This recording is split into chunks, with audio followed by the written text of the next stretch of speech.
everyone. Welcome to another session of your Sankalp Mentorship Program. Today we would be dealing with your subject secretarial audit, compliance management and due diligence. बापरे बहुत बड़ा subject है. But again, it's an easy one, provided हम थोड़ा strategize कर पढ़े, ठीक है? So directly coming on to the point without wasting time. Firstly, the thing is हम कहाँ से पढ़ सकते हैं ये सब्जेक्ट को, कोई नोट्स रेफर करना चाहिए क्या? The answer to this is please don't do this. You have your own notes, ठीक है, of your faculty, or if not, you have the module. These are the best sources to be referred for this subject, right? Now, coming on to the chapter-wise strategies. So understand one thing. कैसा होता है ना, there are some subjects which are provision based. They have some provisions under various acts and laws. There are some subjects which are very, very dry, like your corporate governance and your secretarial audit is one of them. Okay, तो हर चीज की strategy नहीं हो सकती, कोई चीजें हमें वैसे ही पढ़नी होती है जैसे हम पढ़ते आ रहे, क्वेश्चन आंसर फॉर्मेट में थोड़े से कुछ टिप्स कुछ ट्रिक्स बना करके खुद के लिए हमें उसे लर्न करना होता है. You don't have any other alternative for the theoretical part. Okay, so don't expect much in the strategy part, but yes we have some things which we can keep in mind ताकि हम थोड़ा सा simple बना सके subject को खुद के लिए. So coming on to your part A, that is the compliance management, which is for 40 marks. Okay, they have 7 chapters. And then the second part is your for 60 marks. Okay, the remaining chapters. Now, हम compliance management के 7 chapters कैसे पढ़ सकते हैं? Very, very simple answer. आपको पूरा का पूरा पढ़ना है. All the 7 chapters, each and every topic and concept is important from exam point of view. Second, you have to make some mnemonics, some funny lines and something ताकि आप जो pointers है ना उसे याद कर सके. तो कैसा होता है, it is not possible कि आप सब कुछ रट्टा मार लो. अच्छा, आप अभी कर भी लोगे लेकिन till your exams आप उसे भूल जाओगे. तो इसीलिए उनके लिए कुछ ऐसा करो कि पढ़ते वक्त आप कुछ निमोनिक्स बना लो, कुछ कीवर्ड्स बना लो. So it would be helpful कि आप उसे लॉन्गर टाइम के लिए रिटेन कर सको. Okay, the second thing is keywords. Now what do I mean by keywords? इस 7 चैप्टर्स को पढ़ने का बेस्ट तरीका है आप अपने लिए कीवर्ड्स निकालो. मतलब जब भी आप कोई टॉपिक पढ़ रहे हो तो उसके टॉपिक की लाइनर्स पैराग्राफ्स लर्न नहीं करना है हमको. We know enough English, enough legal language to write, right? We are the upcoming compliance officers. So, उतना हम लिख सकते हैं. तो आपको सिर्फ keywords पे focus करना है learn करते वक्त. So, but out of these 7 chapters, your chapter number 2 has some things जो common है, जो आप थोड़ा स्किप कर सकते हैं. अदर सब्जेक्ट्स में ओवरलैपिंग है, थोड़ा स्ट्रेटेजाइज कर सकते हैं. So we will discuss that part here. Okay, coming to your module. I am referring module because it is one of the common materials all over India with every student. So you can check your notes as well. See, इस chapter के अंदर ना again basic theory content है, you have to do that.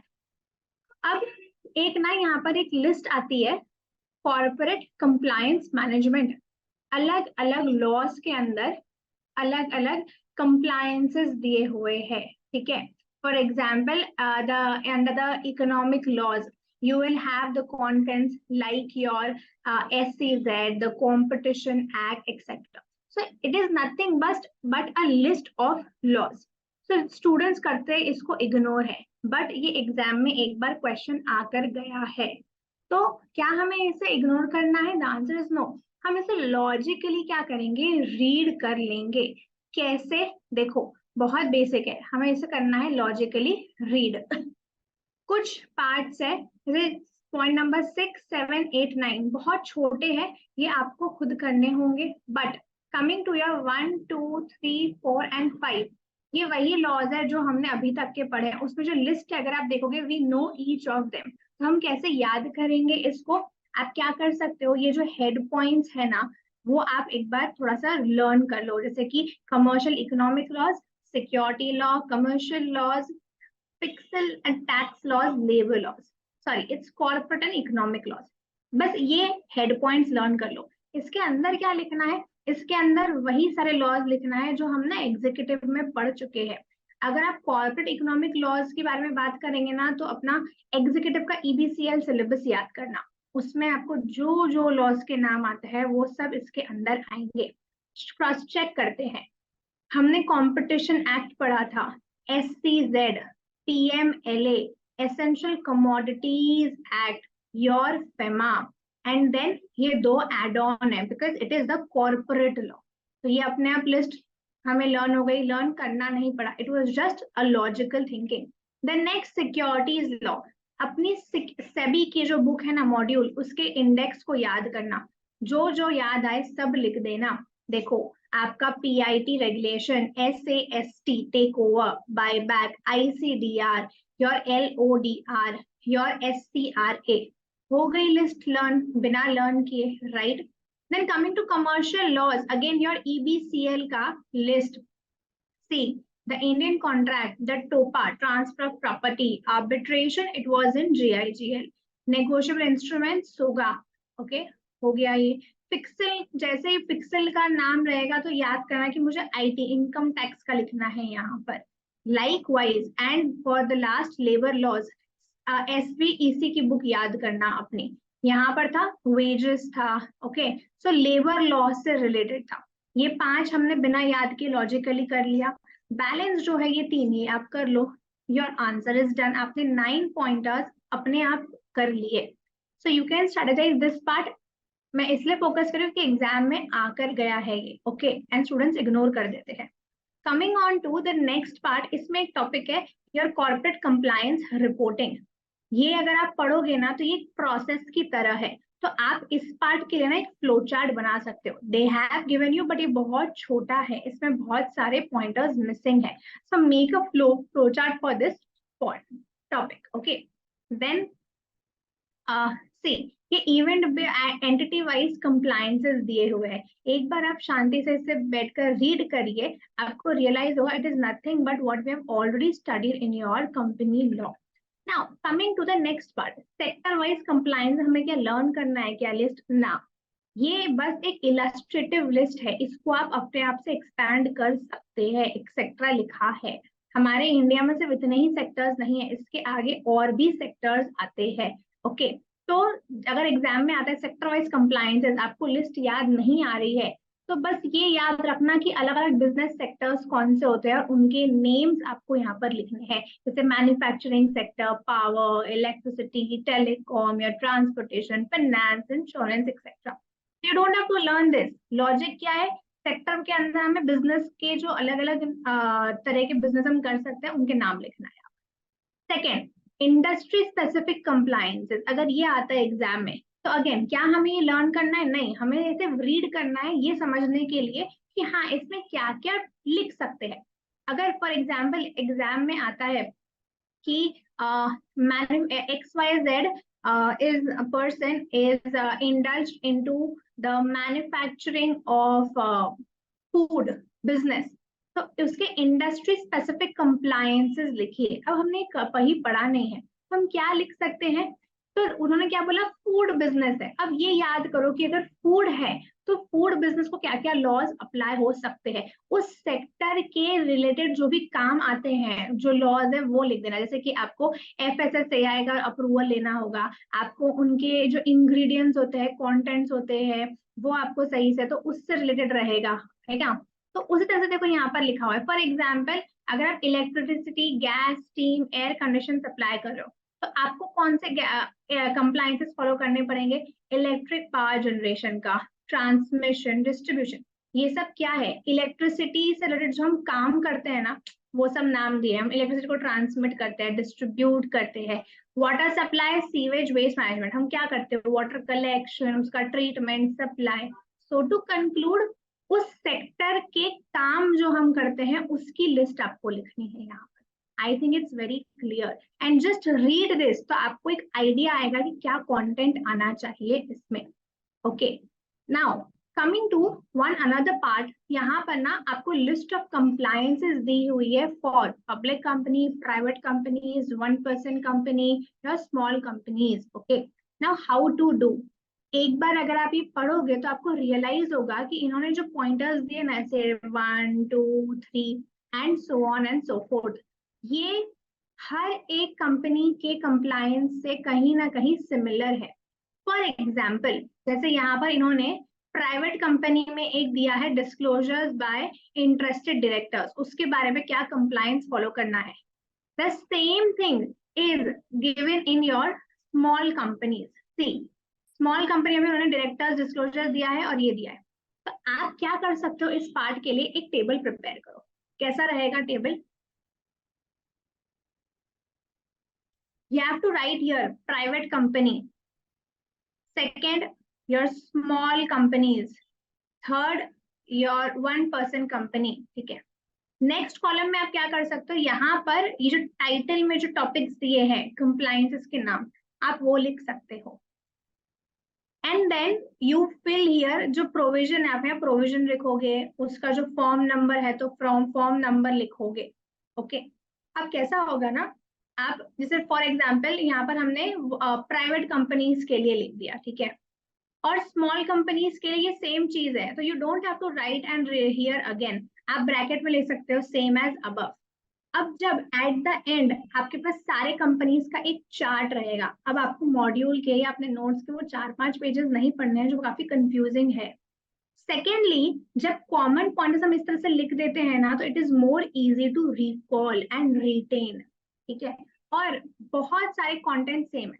एक और चीज आप इसमें कर सकते हो कि जो न्यू प्रोविजन है, हो सकता है यहाँ पर जो प्रोविजन दिया हो, भले ही टाइटल सेम है दोनों जगह, प्रोविजन में थोड़ा सा चेंज हो, so if there is some change आप लिख सकते हो सेम एज अबव प्लस एक दूसरा, मतलब न्यू कंटेंट क्या है उसके अंदर आप वो लिख सकते हो. You can write it with a different colour pen, फिर आपको समझ आए कि डिफरेंट है. इस तरह से prepare a chart for yourself. और बहुत सारे प्रोविजंस सेम है हर एक कंपनी में, क्योंकि इट्स ए कॉर्पोरेट है ना, बॉडी कॉर्पोरेट है. जैसे यहाँ पर नोटिस ऑफ एजीएम दिया हुआ है, सेंडिंग द नोटिस या बोर्ड मीटिंग्स, सेम यहाँ पर स्मॉल कंपनीज में दिया. देखो 1% कंपनी में भी उन्होंने डिस्क्लोजर ऑफ डायरेक्टर्स इंटरेस्ट दिया है. Okay, so you can cover this part in such manner. Coming to this small part जो एकदम इग्नोर कर देते हैं स्टूडेंट, एग्जाम में से क्वेश्चन आकर गया है, प्रोविजन बेस्ड क्वेश्चन आकर गया है, जो हम बोलते ना केस स्टडी, वो इग्नोर मत करना.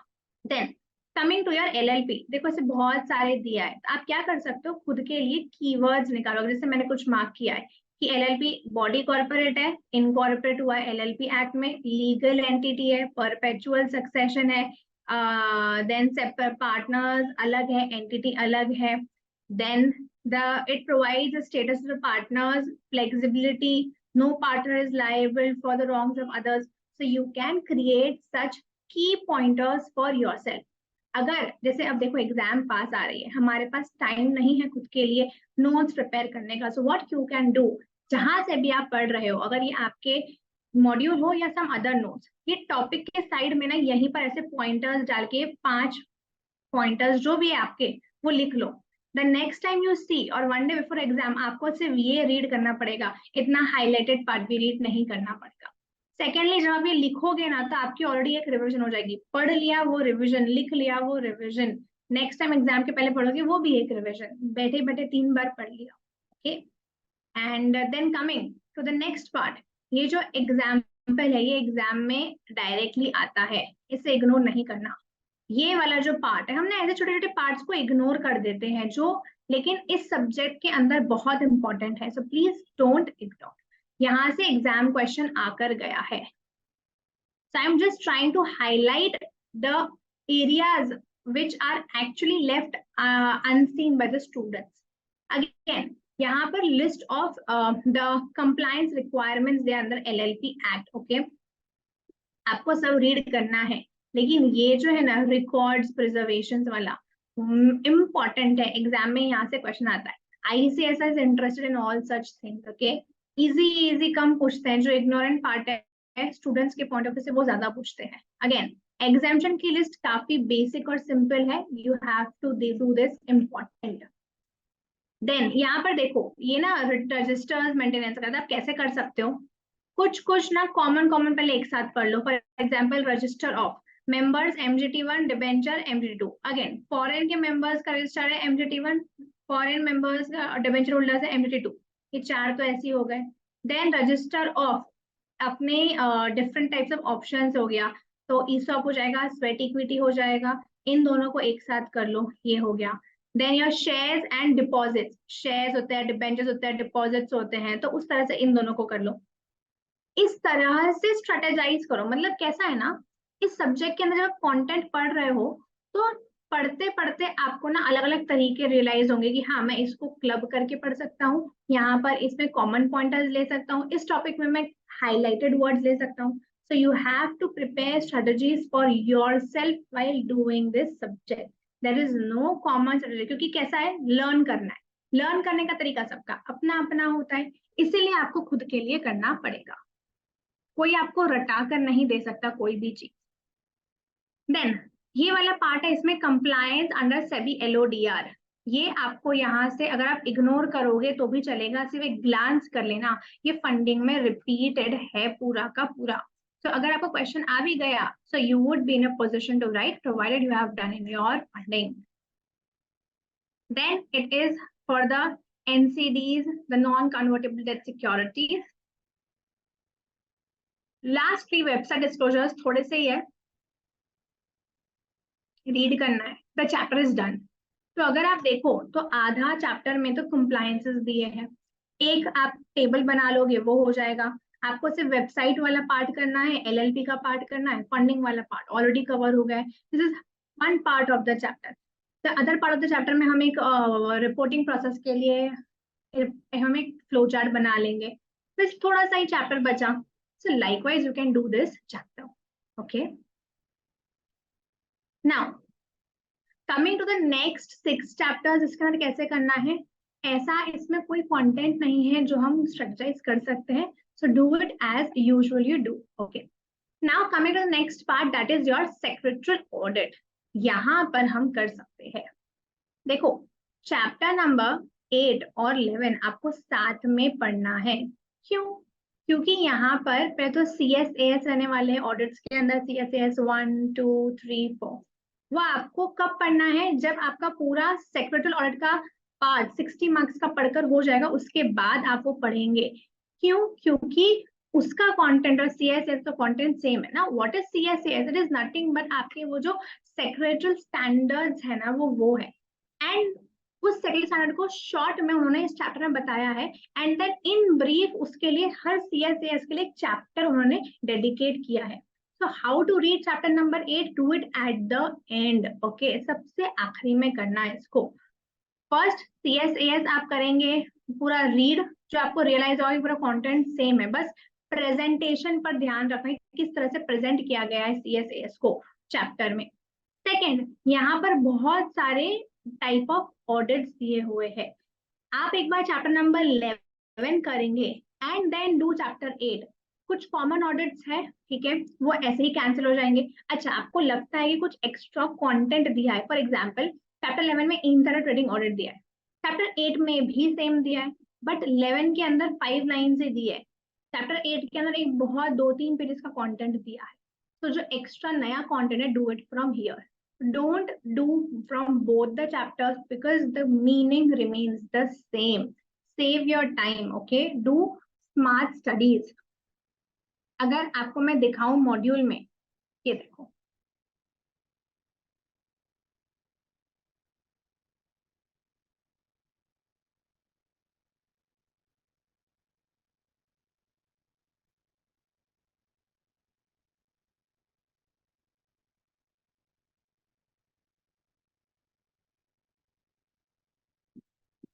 तो chapter number 8, okay, different types of audits: insider trading, labor law, cyber, environmental, your CSR, corporate governance, and so on. Coming to chapter number 11,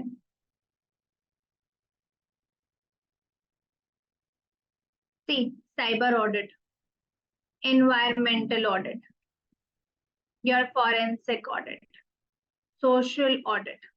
okay, audit repeat हो रहा है, बस फर्क क्या है दोनों में, वहां पर उन्होंने चैप्टर 8 के अंदर थोड़ा थोड़ा मीनिंग दे दिया है, इस चैप्टर में उन्होंने इंट्रोडक्शन भी दिया है, उस ऑडिट के लिए क्या चेकलिस्ट होनी चाहिए दिया है, एंड सम अदर पॉइंटर, हो सकता है उसकी नीड है, पर्पस है, etcetera etcetera.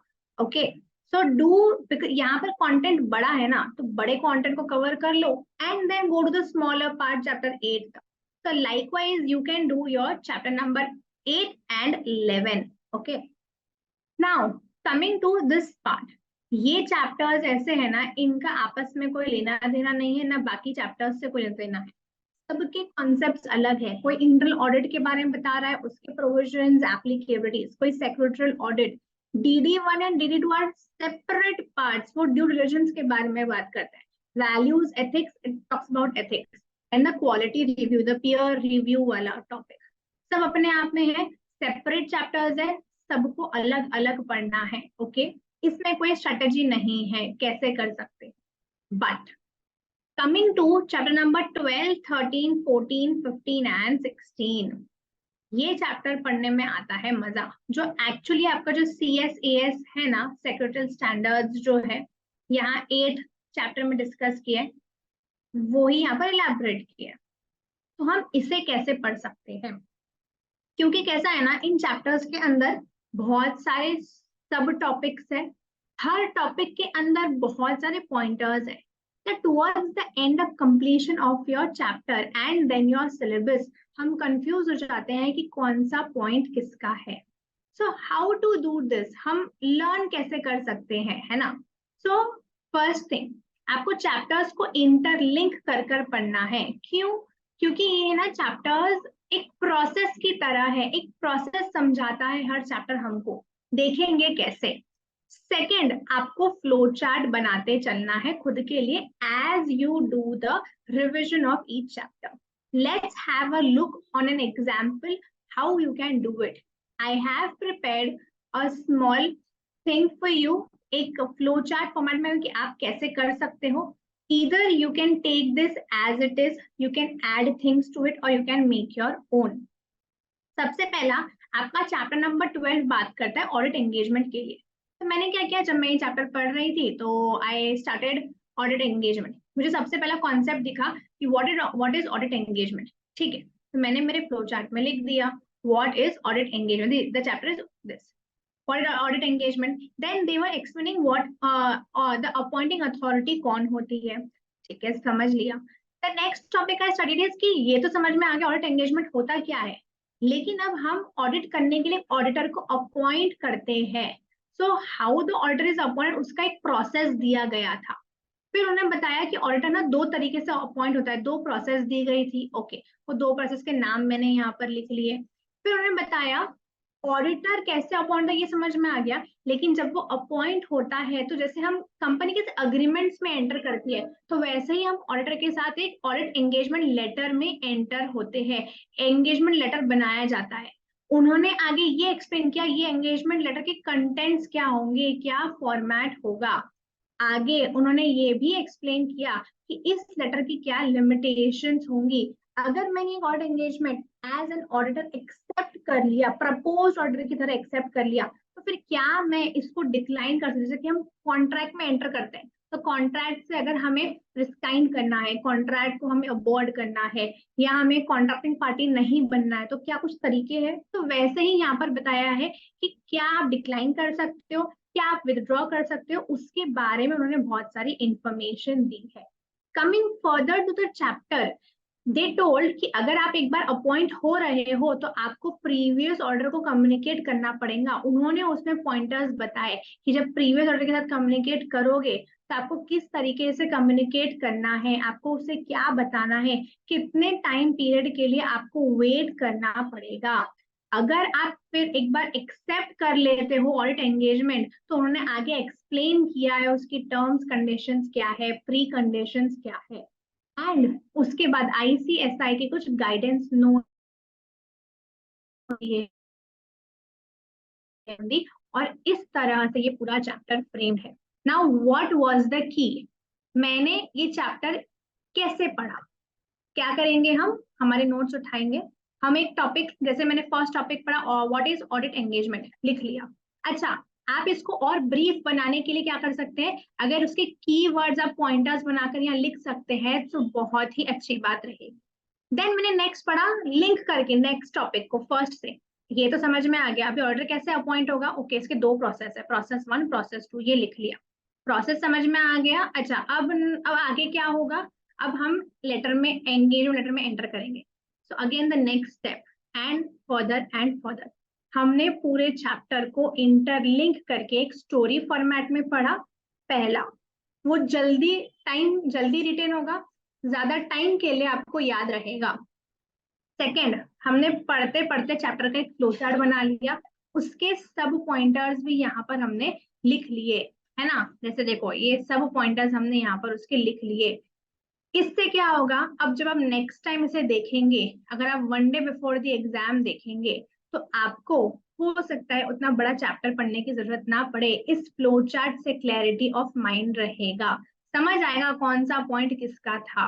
Okay, now coming to the next chapter, अब हम दो चैप्टर्स को कैसे इंटरलिंक करके पढ़ सकते हैं। Next chapter talks about the audit process and documentation, मतलब क्या, इस चैप्टर में हमने क्या बताया, ऑर्डर कैसे अपॉइंट होगा, क्या होगा, कैसे हम उसके साथ एंगेजमेंट लेटर में एंटर कर सकते हैं। The next chapter talks about कि एक बार ऑडिटर अपॉइंट हो जाता है एक ऑर्गेनाइजेशन के अंदर, तो फिर हम किस तरह से काम कर सकते हैं, ये तो पता होना चाहिए ना कि ऑडिट कैसे करना है। तो उन्होंने एक्सप्लेन किया है कि ऑडिट प्लान करेंगे, एग्जीक्यूट करेंगे, रिपोर्ट करेंगे, तो ऑडिट प्रोग्राम बनाना पड़ेगा कि ऑडिट में कौन क्या काम करेगा, वो पूरा एक चेकलिस्ट प्रिपेयर किया जाता है। तो उसके बारे में इंफॉर्मेशन देखिए, व्हाट इज ऑडिट प्रोग्राम के अंदर क्या क्या चीजें आती है, वो सब उन्होंने चैप्टर में एक्सप्लेन किया। देन इसके लिए ऑडिटर पहले एक चेकलिस्ट बनाता है एंड देन फिर काम को क्या करता है, डिस्ट्रीब्यूट करता है। और ये सारा डेटा जो होता है ना, ये वर्किंग पेपर में स्टोर किया जाता है। तो हमें वर्किंग पेपर के बारे में इंफॉर्मेशन दी गई है हमारे नोट्स के अंदर। Coming ahead with the chapter, उन्होंने ये बताया है कि अगर बोर्ड कॉम्पोजिशन को ऑडिट करना है तो कैसे करेंगे, अगर ऐसे कौन कौन से इवेंट्स है जहां पर ऑर्डर को फोकस करना पड़ेगा ऑडिट करने के लिए, लॉस आइडेंटिफाई करने के। अगर आपको समझ में आ रहा है तो यहाँ पर ऑडिटर अपॉइंट होना और मेन ऑडिट करने के पहले जो बीच में जो काम होता है ना, वो सारी चीजें इस चैप्टर में एक्सप्लेन की गई है।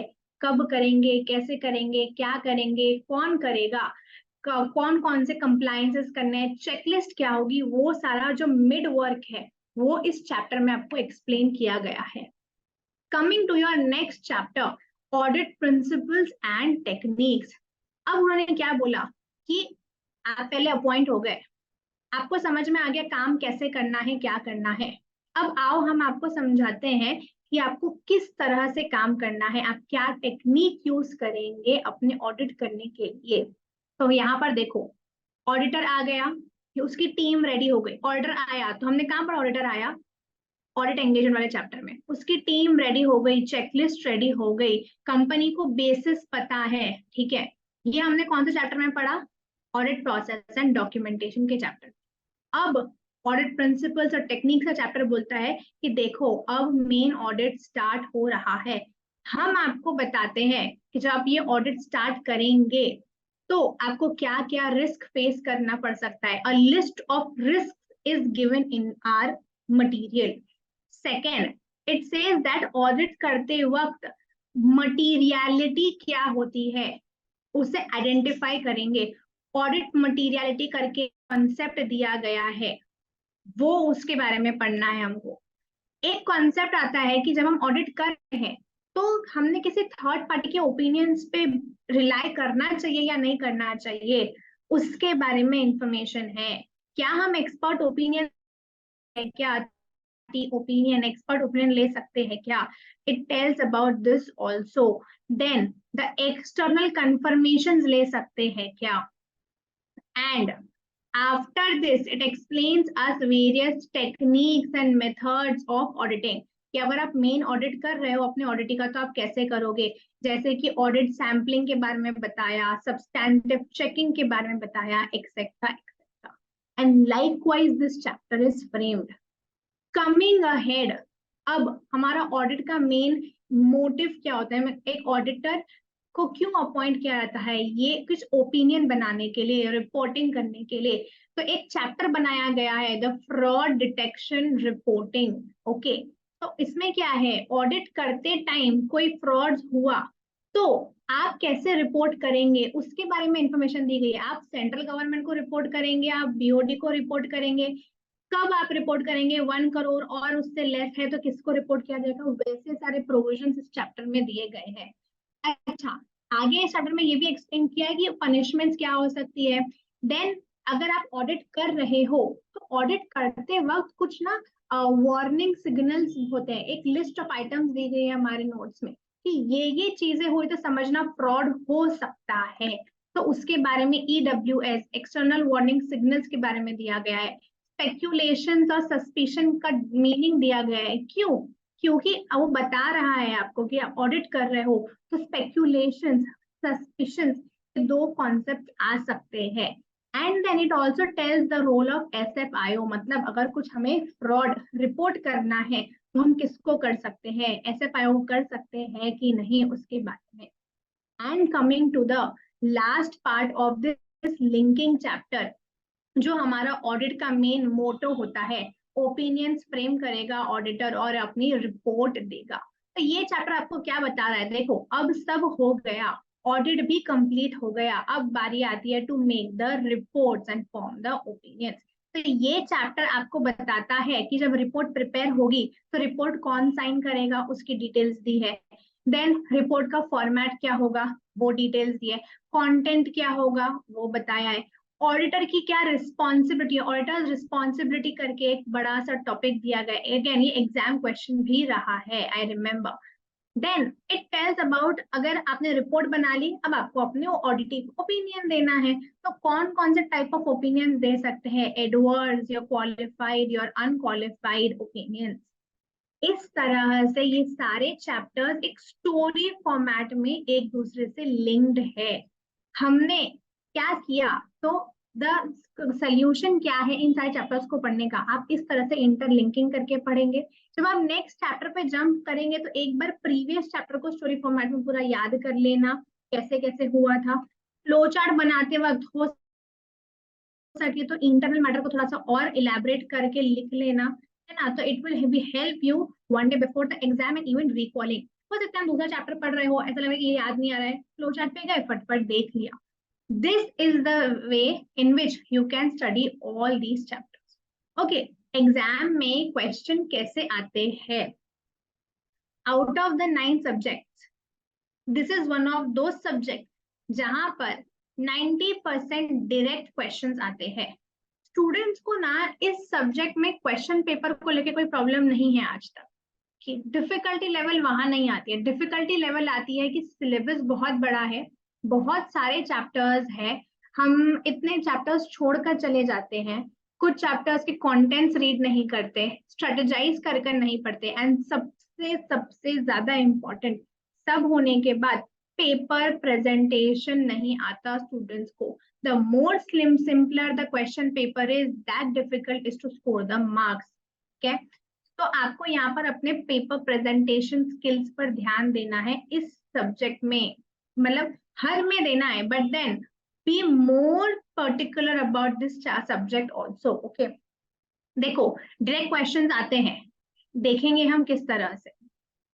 This is your June 21 question paper. Okay, see your be it your part 1 or part 2, 90% will be your direct question देख के समझ आएगा क्या पूछ रहा है। Differentiate between physical data room, virtual data room. What are the points we mentioned in compliance chart? Then it talks about the matters to be included in the SOP. Registered owner कौन होता है, क्या registered owner beneficial owner होता है क्या, cyber fraud क्या है, customer कौन होता है KYC में, difference between phishing and vishing. Then the biotechnology Bengaluru में यूनिट है, स्पेसिफिक लॉज एक्सप्लेन करो। अगेन यहाँ पर देखो चैप्टर नंबर 2 में हमने देखा ना, list of laws, specific laws, industry based laws, वहां से क्वेश्चन आया, स्टूडेंट वो लिस्ट इग्नोर कर देते हैं।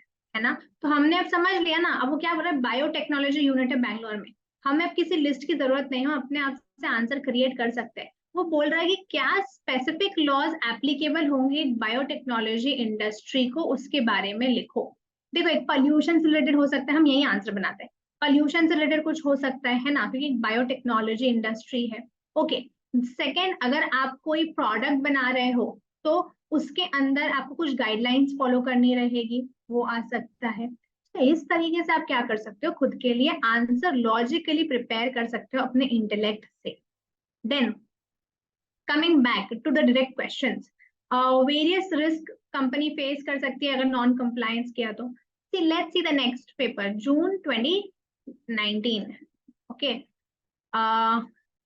ईडीडी क्या होता है, सीडीडी से कैसे डिफरेंट है, procedure for search report under IPR law, disadvantage of electronic records and so on and so fourth.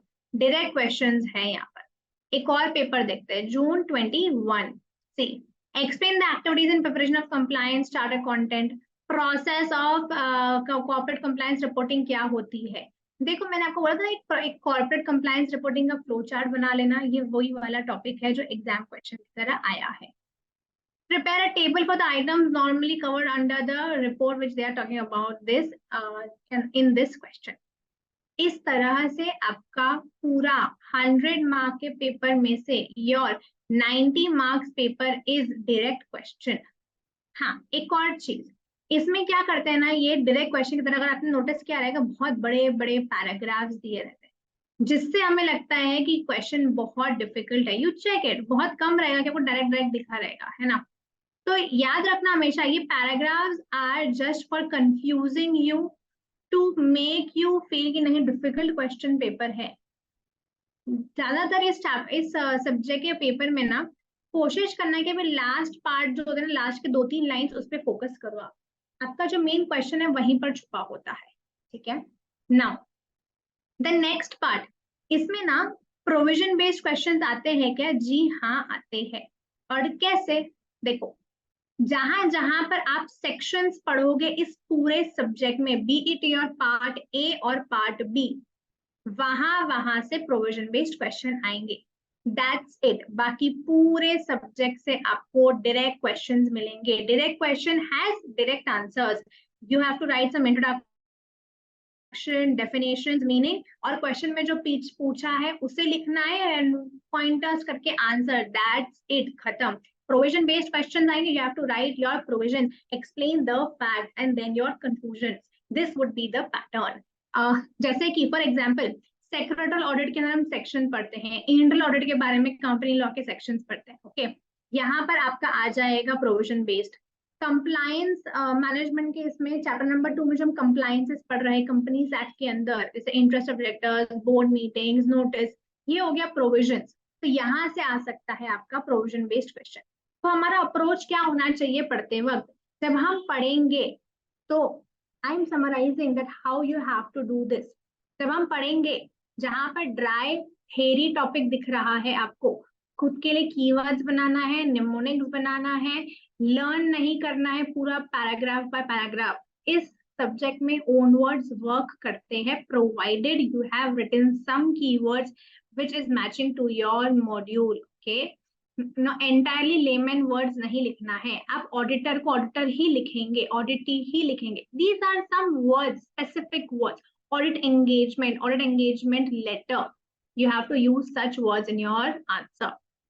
Then coming to the provision based preparation, कैसी रहेगी आपकी, हम कंपनी लॉ में जैसे प्रोविजंस पढ़ते आ रहे हैं वैसे ही आप पढ़ेंगे। ओके, देखो एक प्रोविजन बेस्ड क्वेश्चन देख भी लेते हैं, आकर गया है, ये देखो, Murthy, Indian resident and citizen, etc. During the FY turnover of the company was this. Director of the company has asked the company secretary about holding of the board meetings, notice of the board meeting, and the quorum of the board meeting. तीन चीजें पूछी गई है. Along with that, appointment of the auditor. Explain the applicable section, rules, compliances to these matters. ये था आपका provision. तो आपको एक्सप्लेन करना पड़ेगा प्रोविजंस क्या होते हैं, notice of the board meeting, section 173 के अंदर नोटिस के बारे में ये बोला गया है, इस सेक्शन में कोरम का है, etcetera etcetera. how we present the same manner यहाँ करना है, and likewise you have to do. Coming to the end part, देखो some important points to remember. आपको keywords पे focus करना है. I'm repeating this multiple times. Answer presentation में ध्यान देना है. अगेन आपको इस सब्जेक्ट का कम से कम एक प्रीलियम लिखना ही लिखना है 100 मार्क का. बिकॉज कैसा होता है ना, एक 100 मार्क का पेपर इस तरह से अगर बहुत इजी आ गया, it would definitely be lengthy. आपको आदत होनी चाहिए पहले से ही, before giving your actual exams की मैं टाइम पे कंप्लीट कर रहा हूँ ये पेपर या नहीं. इस सब्जेक्ट में इंपॉर्टेंट है. आपको क्वेश्चन के जो आंसर्स है टू द पॉइंट लिखना है एग्जाम में. इररेलेवेंट नहीं लिखना. डायरेक्ट क्वेश्चन है ना, पहले देख दो, मीनिंग इंट्रोडक्शन लिख दो, सेकंड जो भी पूछा है वो लाइन, और फिर उसमें ए बी सी डी खत्म आंसर. कुछ ज्यादा नहीं लिखना है. इस सब्जेक्ट में क्वेश्चंस रिपीट होते हैं. Mind it. Past papers last 5 years के करके जाने हैं, इग्नोर नहीं करना. Okay, so in this way we have seen how you have to prepare your subject second audit, compliance management and due diligence. That was all from my side for this subject. Meet you all in the next session. Thank you so much.